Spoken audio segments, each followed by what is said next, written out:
अगर आपको अपनी अंतरात्मा की गहराई के साथ कोई बात सत्य प्रतीत होती है तो बहुत अधिक संभावना हो जाती है कि वो बात सत्य ही होगी, क्योंकि सत्य को किसी प्रमाण की आवश्यकता नहीं होती है। नमस्कार दोस्तों, मेरा नाम है राजेश केलवा और धर्म और अध्यात्म के मेरे इस चैनल पर आपका बहुत बहुत स्वागत है। आज इस वीडियो में भगवान शिव और माता सती की कथा का एक वीडियो लेकर आया हूँ। तो चलिए वीडियो शुरू करते हैं। तो ये कहानी है उस वक्त त्रेता की, जब भगवान राम को अपने पिताश्री महाराज दशरथ के द्वारा 14 वर्ष का वनवास दिया गया था और उस वक्त माता जानकी का रावण के द्वारा हरण हो जाता है और भगवान राम और लक्ष्मण दोनों माता जानकी को वन में खोज रहे होते हैं। और उसी वक्त जब भगवान शिव और माता सती अगस्त ऋषि के आश्रम पर राम कथा सुनने जाते हैं और वापस में वो आते हैं तो उन्हें भगवान राम और लक्ष्मण मिलते हैं। तो थोड़े दूर ही से उनको पता चल जाता है कि ये राम और लक्ष्मण जो साक्षात नारायण के अवतार हैं और अभी मानव देह धर के मनुष्य की लीला कर रहे हैं, तो मुझे इनके सम्मुख उस रूप में नहीं जाना चाहिए, साक्षात ईश्वर की देह धर के नहीं जाना चाहिए। तो चूँकि भगवान राम शिव के आराध्य हैं और शिव भगवान राम के आराध्य हैं, दोनों ही एक दूसरे के आराध्य हैं, और इसी को ध्यान में रखते हुए भगवान शिव कोई और रूप धर के भगवान राम को प्रणाम करते हैं और थोड़े दूर चले जाते हैं।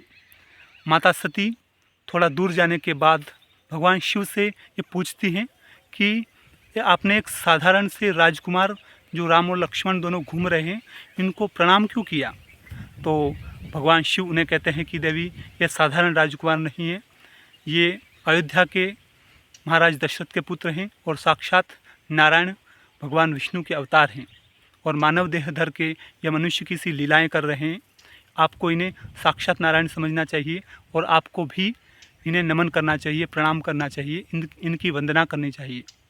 तो माता सती भगवान शिव की बातों में संदेह करने लगती हैं।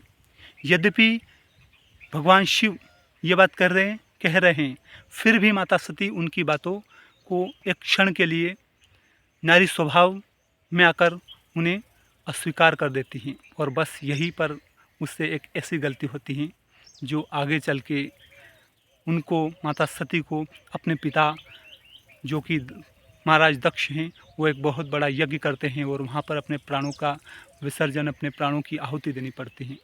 तो भगवान शिव कहते हैं कि है माता पार्वती, आपको मेरी बातों पर संदेह नहीं करना चाहिए।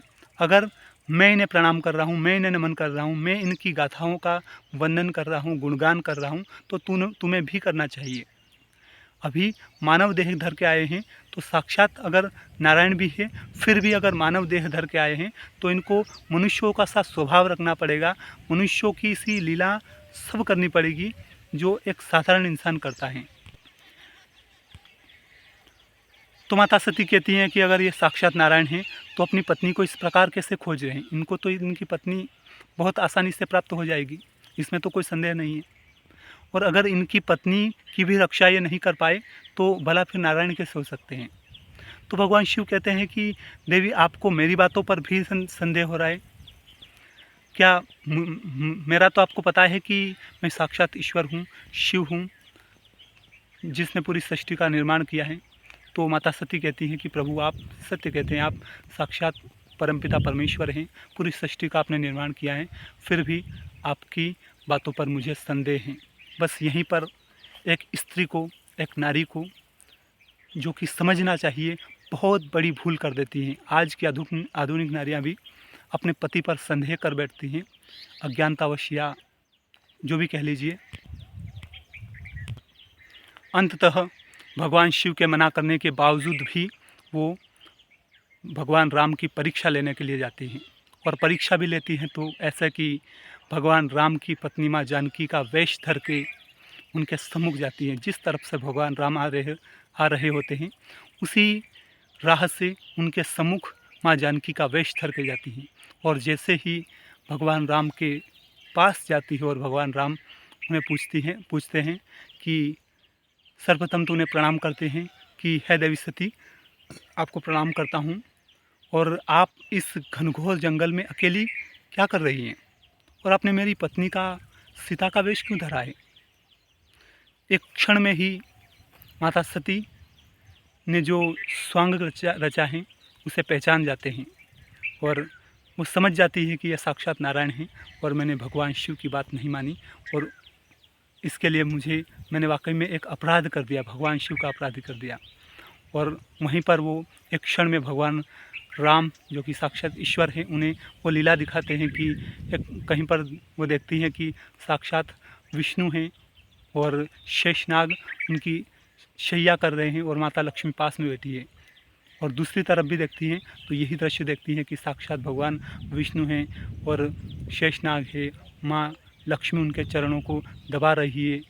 और जब वो उस सच्चाई को पूर्णतः स्वीकार कर लेती हैं कि ये साक्षात नारायण परमपिता परमेश्वर हैं और मनुष्य की सी लीला करते हुए मानव देह धर के यहाँ पर पृथ्वी पर लीला कर रहे हैं, तो वापस शिव के पास जाती हैं।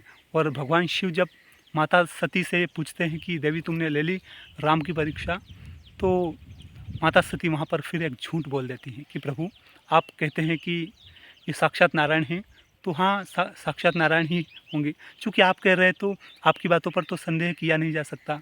जब आप ही ईश्वर हैं तो ये भी ईश्वर ही हैं और इनकी बातों पर संदेह नहीं किया जा सकता। लेकिन भगवान शिव तो साक्षात योगी हैं। एक क्षण को अपनी आंखें मूंद के इस सच्चाई को जान जाते हैं कि सती ने मुझसे झूठ बोला है। यानी कि एक साथ दो गलतियाँ। एक बार तो भगवान शिव ने मना किया कि ये साक्षात नारायण हैं, आपको इनकी परीक्षा नहीं लेनी चाहिए, आपको इन्हें प्रणाम करना चाहिए, जैसे मैंने प्रणाम किया है वैसे ही आपको भी प्रणाम करना चाहिए। दूसरी गलती, भगवान शिव से झूठ बोला। इसीलिए जैसे ही भगवान शिव के बाएँ बैठती हैं तो वो मना कर देते हैं और भगवान शिव के सम्मुख बिठाते हैं, क्योंकि अब चूँकि भगवान शिव के आराध्य भगवान राम हैं, तो भगवान शिव की पत्नी का, भगवान राम की पत्नी का वेश धरा था माँ जानकी ने, तो भगवान शिव उन्हें अपने सम्मुख बिठाते हैं, क्योंकि अपनी आराध्या का वेश धरा है, तो वो भी उनके लिए वंदनीय हो गई।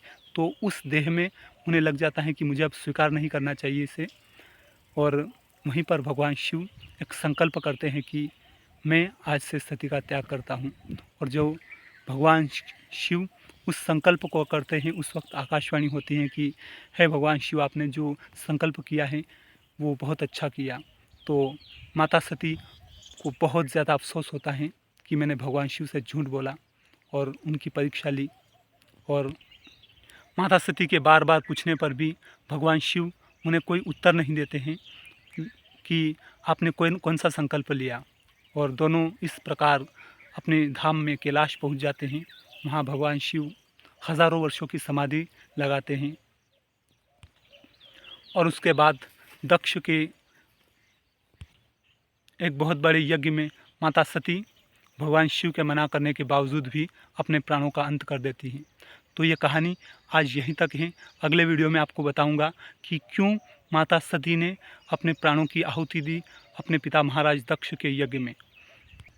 यद्यपि उस वक्त भी भगवान शिव ने मना किया था कि आपको दक्ष के यज्ञ में नहीं सम्मिलित होना चाहिए, क्योंकि आपको वहाँ का निमंत्रण नहीं आया है और बिना निमंत्रण के आपको अपने पिता के घर भी नहीं जाना चाहिए।